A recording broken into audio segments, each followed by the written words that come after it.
Are you looking for the best liquid CPU coolers? In this video, we will look at some of the 5 best liquid CPU coolers on the market. Before we get started with our video, we have included links in the description, so make sure you check those out to see which one is in your budget range. Number 1. Thermalright Frozen Prism.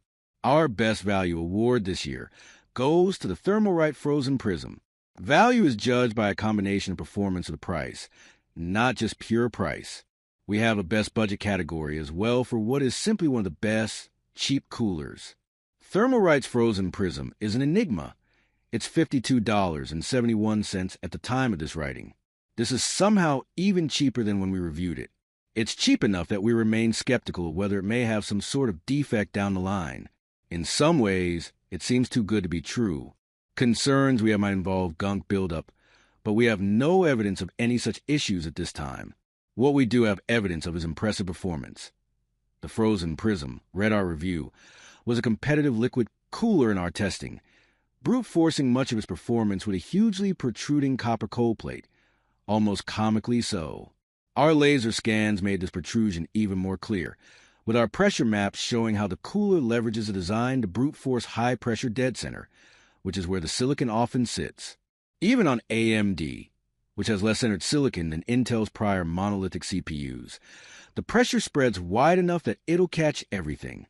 In our 200W heat load thermal benchmarks from the review, the Frozen Prism 360 ran at 49.7 degrees Celsius over ambient when noise normalized, whereas the best liquid cooler we'd tested at the time, the Liquid Freezer 3, ran at 46.7 degrees Celsius over ambient. That's a big difference. At the same time, achieving such close performance at under $60 was previously unheard of. Number 2. Liquid Freezer 3. This is for the best noise-normalized thermals, and because we have both liquid and air coolers in the charts for this roundup, we're assigning the award to one liquid cooler and one air cooler. The Arctic Liquid Freezer 3 firmly receives the Best Noise-Normalized Thermals award both overall and for liquid, but air can't be expected to compete at the same level of liquid and large radiators, especially when dropping fan RPM. For air coolers, the award goes to the NH-D15G2 HBC for Intel or LBC for AMD, with a runner-up award for ID Cooling's Cooling A720. We've listed the latter because it's $100 cheaper than the NH-D15G2, starting with the Liquid Freezer 3. Read our review Arctic's revision of its Liquid Freezer 2 tried a number of new things, like shipping a mandatory contact frame with its Intel variation. This complicates matters and isn't always for the best.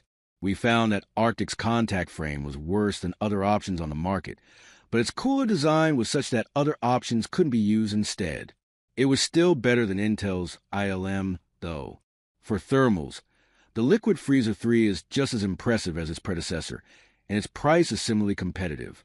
In 200W testing on AMD with our older noise-normalized approach, the Liquid Freezer 3 was a clear chart topper when we limited the pump speed to 70%, which helped reduce noise and allowed higher fan RPM instead.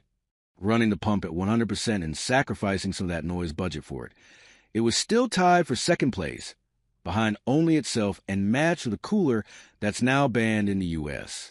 The next closest non-Arctic option is the Trinity Performance from Lienli, which is specifically performance-focused in its design. Number 3. ID Cooling A720. Up first, our category for Best Overall CPU Cooler this year. This category requires the pricing to be competitive, as it considers the value, the build quality and assembly features, ease of installation features, the thermal and acoustic performance, and everything else. Last year, we gave this to the peerless Assassin 120, which is definitely a GOAT and remains one. This year, we're giving it to 2 Thermalright competitors, depending on CPU. Overall, the ID Cooling A720 gets the award this year. Number 4. ID Cooling SE214XT. The next award is in the same vein, but simpler. Our Best Budget Award goes to the ID Cooling SE214 XT-RGB, and it's challenging the GOAT in Thermalright. ID Cooling is vying for Thermalright strategy. Last year, we praised it for its overall value, though it has been shifted into the pure budget category with the Frozen Prisms addition to our charts. The SE 214 XT-RGB has dropped in price and is now somehow $15.19 at the time of writing. We normally wouldn't cite the pennies, but when 19 cents is over 1% of the total price, it suddenly becomes relevant. The SE 214 XT-RGB is a simple, for heat pipe cooler that revives the approach of the old Hyper 212.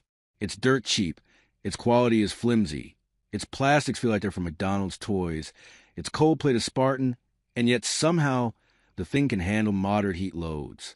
It won't handle a 250W CPU in our test suite with any level of satisfaction, but it's good enough for cheaper and lower power CPUs with users on more extreme budgets. This would also be a good consideration if you're buying a used CPU to save money and need something that ticks the good enough box. Number 5. Arctic Freezer 36. We're giving a tied rank award to the Arctic Freezer 36. Let's start with the Intel results and the Freezer 36, since that one is isolated as a winner to just this bench.